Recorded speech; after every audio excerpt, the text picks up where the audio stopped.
Hi friends, it's Sharon from Mad Paper Crush, and today we're going to be making a little journal from a wine bottle bag. So this is when you head to the winery and you get a bottle of wine. Oftentimes they'll put them in these long skinny bags so that they don't break. So I had a couple of them from being quarantined here at home. So just a couple, not that many. Don't don't judge. It's been a hard couple of months, but we're going to make a journal from those bags. So I have two of them here. We're going to use it to make a journal that has lots of pockets and tuck spots throughout. And we're going to add some beads to the end. And in the back, there is a pocket in the back. And this one, I even have a little tuck spot on the side with another pocket here. So I hope you'll join me today as we make these wine bottle bag journals. The supplies that you'll need for this project are your wine bag. So my wine bag is approximately 4.5 inches wide by 17 inches long. So you could certainly have something that's not the same size and do something similar. That's just the size that I'm going to be using for my journal. And then for your signature pages, you need any kind of paper that you'd like to use. Book pages. I have a little bit of tracing paper here. I have some map tea-dyed things. I have some old pages from books and ledgers and things, and some bird pages there to use. So I'll be using a variety of different things and maybe even more. And I think the total that I'm going to be using is about 15 sheets folded in half. So I'm doing one signature with 15 pages. So we'll see what this gives me. I might use a couple of other things as well. Then you will also need stuff to decorate the outside of your journal. So I'm going to use just some leftover things that I have, some digitals that I have printed out. I'm going to use some of those. I'm going to use a couple of scraps of fabric to reinforce our spine. So these are this one is a little over 1.5 inches. I think this one is about 1.5 inches, and they're just about the size of the bag. But you could do them a little longer if you wanted to have things sticking out of the edge or whatever. So whatever you like here. Once again, I went into what I kind of have in my leftovers to use for those. And then I have some other pages and things that I'm going to be using for my ephemera. So I'm going to make some tags and some note cards and maybe some tabbed note cards or something to put inside the journal in the pockets and tucks and things that we make. Then I'm also, for sewing, I'm going to use this dark green nylon thread. You could use whatever binding thread you normally use, but I thought this one went well with some of the hummingbirds and things I'm going to be putting, I believe, on the outside of the journal. And a needle that you would normally bind with as well. These are my binding needles that I use to sew my books together. And then, of course, some glue. I'll probably be using my glitter glue, my glue stick, and possibly my 3-in-1 beacon glue for a variety of different things as we go. And then if you also feel so inclined, I made some little beaded dangles for the outside of this one. So if you have some beads that you can throw together that you would like to have on the outside, you're welcome to do that as well, but that is definitely, optional. And then the other thing, which is not pictured, excuse me, but I'll probably be using is my sewing machine. So once we get things decorated, I like to sew around the outside of this, but you don't have to do that if you don't want to. That's just something I'm going to be doing. And then, of course, I will probably be using my distress ink, my vintage photo here. I think that looks nice on the bag. And then a cutter. So I'm probably going to be doing some tearing for the signature pages, but you could also use your cutter. I'm going to definitely need my cutter for cutting out things for, my ephemera and things like that. And I think that might be it. I might use my little tear ruler to do some tearing. I actually made this myself with a file. I just made some notches in there to make it like a little tear ruler that I have there. So that's kind of fun sometimes to tear my pages with, but I may just tear them by hand. I haven't completely decided yet. That's the fun of all of this. And then any of your bits and bobs that you like to put on your outside for collage. So labels or fussy cut items or things like that that you'll need to decorate with as you would like to do. Okay, so the first thing we're going to do is prep our bag. Now I'm going to be cutting off of the closed end because I want to use this side as a pocket as well, but I'm going to change the length. So I told you this was 17 inches long, but based on the size journal that I want, I'm going to cut this down and I'm going to cut off this end to get my bag the size that I want it to be. So what I'm going to do is I'm going to just kind of tell you how I'm going to do my calculations, and you can decide based on your journal how how you would add together to get the size of your bag. So for me, I want to have a 6-inch wide front flap for my journal. And that means I have to have a 6-inch wide back flap so that the journal, its ends will line up when we fold it together. And then I want to have a pocket, but I want to keep the pocket fairly small. And if I just do 12 inches and if I just, start folding over, my pocket's going to be huge. And I would need to cut off some of this end as well. So what I'm going to do is I'm going to do 6 inches for the front flap, 6 inches for the back flap, and then I'm going to add a 2.5-inch pocket on the end. So when I do that, if I add all of those numbers together, I get 14.5 inches that I want to have for this bag. Now to do that, because my measuring thing doesn't go all the way up to 14.5, you can either put your cutter on your 0 line or you can calculate it out, which I think I'm going to do. So I'm going to just kind of put my cutter on one of my grid lines on my board here so that I can kind of see where I'm at. So I'm going to come out here. This is 12 inches here, and then I have 13, 14.5. So 19.5 on my line is where I want to cut things down. So, the other thing that I want to mention is I want to measure from the bottom of the flap. So this flap is open and you can see how the bag is not even at the top. So we could just cut that off if we wanted to, or we can fold it back to make a little tuck spot, which is what I'm going to do. So I'm going to measure my 14.5 inches from this line, not this line, if that makes sense. So I'm going to put this in here. I'm going to go to my 19.5, but you see I have, let me move this up just a little bit. And I got to get this back on my line so we can see this. Okay, so you can see I have the flap of the bag that's lower lined up with my 19.5 inch line, and that should give me a 14.5 inch cut for my bag. And the other thing I wanted to mention, kind of the reason that I'm doing this is because this will cut off all of this end of the bag too that could get, it's all glued together and everything, so it's going to cut all of that off for us as well, which is going to be, leaving it look a little bit smoother and nicer. So I'm going to start there, so 19.5, and I'm going to put this down.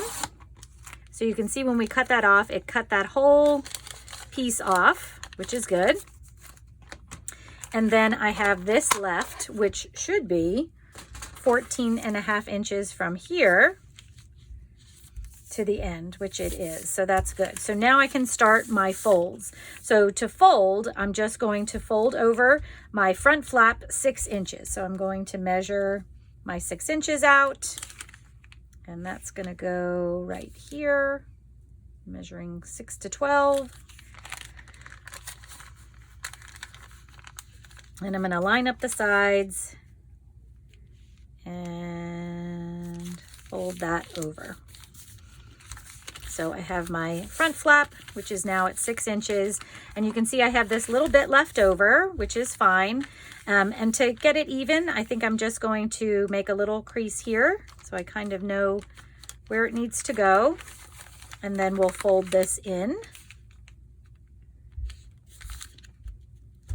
Make sure my lines are lined up. And now this flap that we had that's open, I'm just going to fold that back so that it is in a line with the other part of the flap. So now you can see we have that here. And we have the start of our journal. Okay, the next thing I'm going to do is I'm going to make a couple of cuts in my bag. And the reason I'm doing this is because I want to sew around the bag. You don't have to do this if you don't want to, even if you're sewing. So when I sew around this bag, because there's a pleat in here, if I sew around the bag, it's going to sew the pleat shut. Now you'll still have a pocket, but you won't have the pleat that's in there now. So I'm just going to make 2 small cuts so that when I'm sewing around the outside of my bag, I can turn this pleat under and not get it in the sewing machine. So that's the only reason I'm making these cuts, is because I want to sew around the front flap to leave the pleat in. On the back flap though, I am going to sew around the pleat because I'm just going to have a pocket here and a little tuck spot in here, I think. So I'm just going to, at the fold line where I made the fold, I'm just going to make about maybe 1/2 to 3/4 inch cut on either side of my bag. Now I'm just going through the one side of the pleat, and I'll show you that in just a minute. So you can see here, I cut this part of the pleat, but I left this part together, and same on this side. So I have a little cut part. But now when I sew this, I can fold this under and not have to worry about this pleat getting sewn into the journal. And that's kind of what I wanted to do there. Okay, now we're going to do a little bit of decoration on our cover. So I just pulled out a digital page that I had. This is from my Calliope kit. And I am going to measure out a place to put a piece on this side. So this is my front flap here. So I'm going to put a piece here, and I'm going to measure a piece for this pocket. And when I measure the piece for the pocket, I don't have to measure all the way down to the bottom unless you want to. That's entirely up to you. But you could also just measure enough that it goes into the pocket, down into the pocket, so that it can't be seen. And then I'm also going to measure a piece, actually 2 pieces, one to go on this flap and one to go underneath here, because I want that to kind of be a little hidden tuck spot. So we're only going to, when we sew, we're going to sew around the outside, but this part will still be open for, you know, a little, some tickets or I don't know, something cute to tuck in there. But it won't show very much because I'm going to cut my pages not to show that very much. Okay, so all I'm going to do is use my cutter and a pencil. I'm going to mark things out, and I'm going to cut them down to fit there so that I can put them on my book.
Okay, all my pieces are ready to go, and I just wanted to mention that the pieces that are on the flaps themselves, they might get covered from our fabric. So if I decide to use this one on the inside here, you know, some of that's going to get covered up. So you can probably even use a smaller scrap than you thought to be able to cover with papers.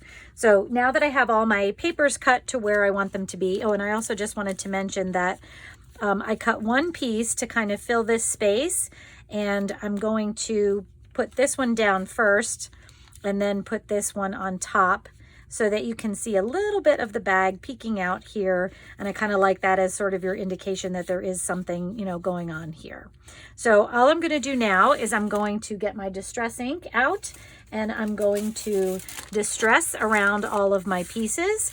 And then once I'm done distressing, I'm going to go ahead and glue everything down into place. So this goes on my front flap. I'll glue this into my pocket underneath here. I'm going to glue this piece down, and then I'm going to glue this piece down. So when we come back, the whole inside will have a cover ready to go here.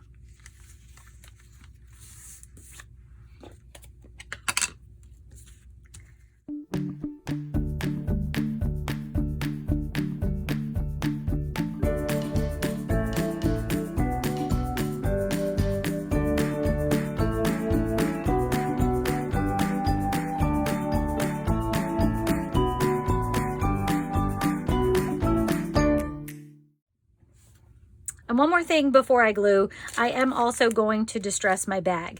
So I think I'm going to do the whole thing now. So I'm going to distress on this side on all flaps, and then I'm also just going to do the back so that it's done. I kind of want my edges to look a little distressed so that when we put our papers down, they kind of match together. So I'm just going to go around and do all the edges of my bag so that I don't have to worry about doing that later.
All right, looking good.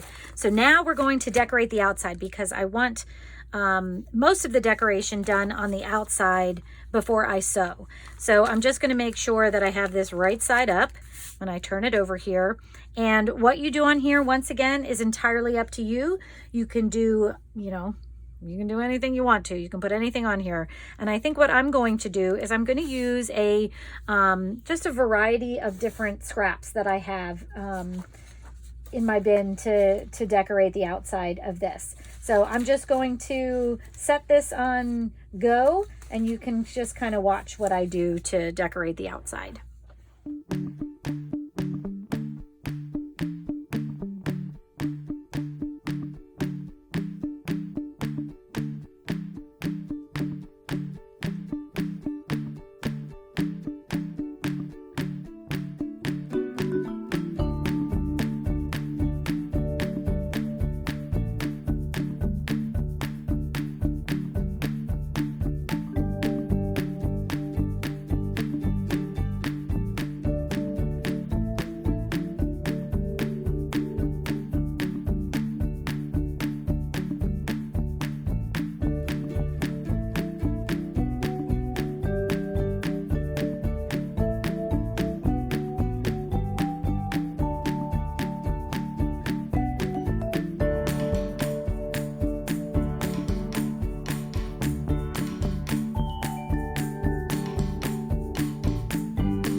Okay, you can see I have the base mostly covered with a bunch of scraps. I did leave a little bit open, but I'm going to add a little bit more to it.